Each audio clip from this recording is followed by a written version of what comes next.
Oh my god! Hi guys. Oh dear. Just gonna make sure. I can't see very well. No. Hello. This is gonna be difficult. Good to see you, Jason. Hello. Oh, I didn't think this through. Can I get a hand with this? Here we go. Thank you. Oh, that's better. Hello.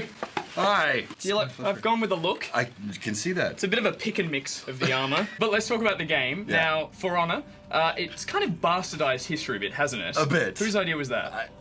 Okay, that was you. Sorry. How did you guys combine, I think it's 3 different eras? Knights, Vikings, and Samurai. Yes. Who absolutely did not fight each other historically. That never happened? Didn't happen. It's Right. a made-up thing. I've already forgotten a piece of history now. There and you that's go. replaced it. But it should have happened. It should have. And so- History wasn't entertaining enough. That's right. I think anyone who has wondered or has ever had a sword fighting fantasy has often wondered, who would win in a fight? Yeah. Knight or samurai? So was that the question that you went, right, we can build a whole game around this? Yeah, pretty much. Fair enough.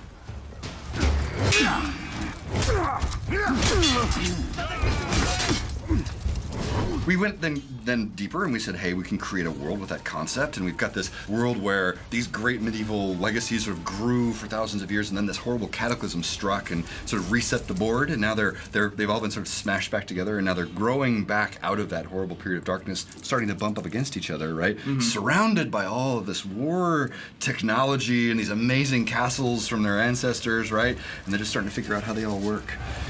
I mean, world building is a lot of fun. You'd have these doubts, right? You're like, well, is this gonna work? And then you would just say it's Knights, Vikings, and Samurai, and everyone would go, yeah, Just had that on a big, great. on a poster in the office. Yeah. Every time someone had a question, just point to that. Knights, Vikings, and Samurai, man. Yeah. Yeah, it's a question of warrior values, I think. Everyone knows theirs, generally, right? I mean, I've asked the question of a lot of people, and everyone kind of has an answer.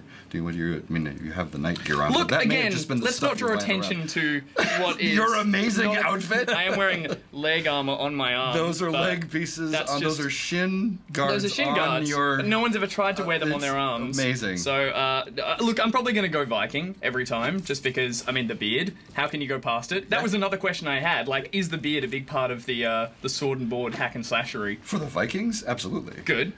Is there beard Sure. customization? There are different kinds of beards you can get on different characters. Not exactly the level of beard customization I think you're hoping for. I'm okay with but that. It leaves us room to expand. DLC beards, I can get behind that. Now with the combat, because obviously that's the focus of the game, and you've got these sort of one-on-one duels that you're having with a bigger battle around them. How important is it to make sure that players can focus on some really intricate battle styles and not get distracted and just want to run around and dive roll everywhere and actually have a focused fight?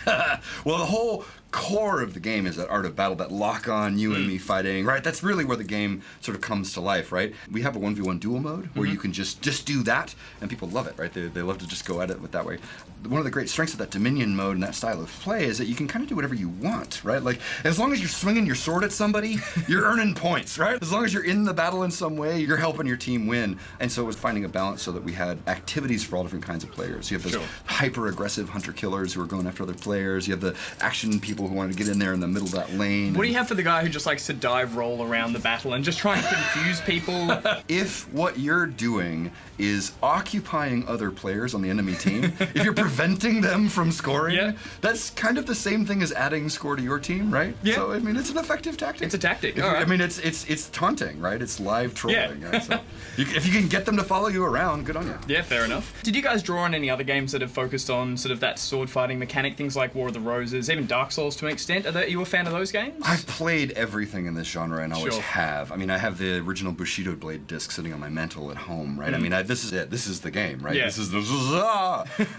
if it has swords and this kind of fighting in it, I've played it. But this core idea of lock system with the stances, there really isn't anything like that. Why do you think it's taken till now to get that real art of, staring another player and just circling around menacingly? The key things are, first, someone had to have the idea, right? And I just got lucky on that one. But I think most importantly, what we've learned in building it is it's really hard. Yeah. The amount of technology that we needed to make this thing function, right, and make the whole thing work, it really wasn't possible at this scale until this generation. And then we needed to have teams that knew about how to build all those pieces together and stuff. It was sort of a perfect storm of the idea hitting the right group of people at the right time, Yeah. etc.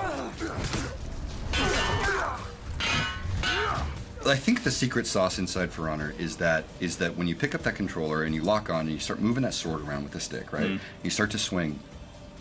For whatever reason, instead of it happening here in your head, you're not thinking about it sort of intellectually. It happens down here in the lizard brain. You're like it's like you're. It's a core thing that we've all got. Yeah, you've got that part of your brain. As humans, we've been hitting each other with weapons for a long time. You right? guys are just finding that as a mechanic and going, right, we can exploit this. Yeah, I mean, game around well, this. that's kind of what games are. Kind of this way with systems that hook into behaviors that we as humans have that we don't get to do in our normal life, right? Yeah. And so the reason I say that is because when people start playing, they immediately start.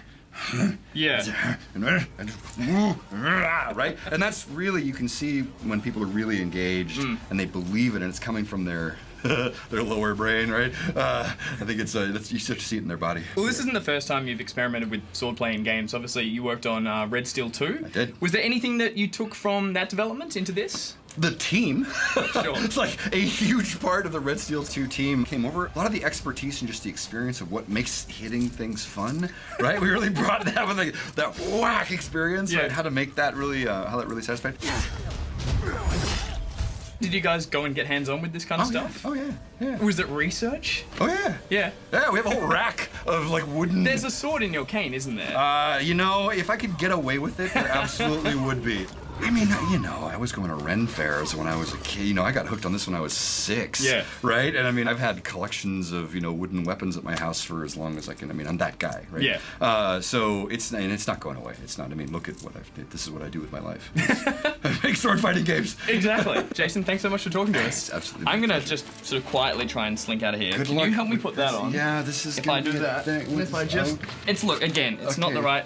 It's one from that. Here we go. Thank you so much. It's not on quite straight. Can you just turn it off? There it is. Thank you very much. And best luck with the game. Good luck getting out of here. Thanks. Oh no. Oh no. It's been a treat.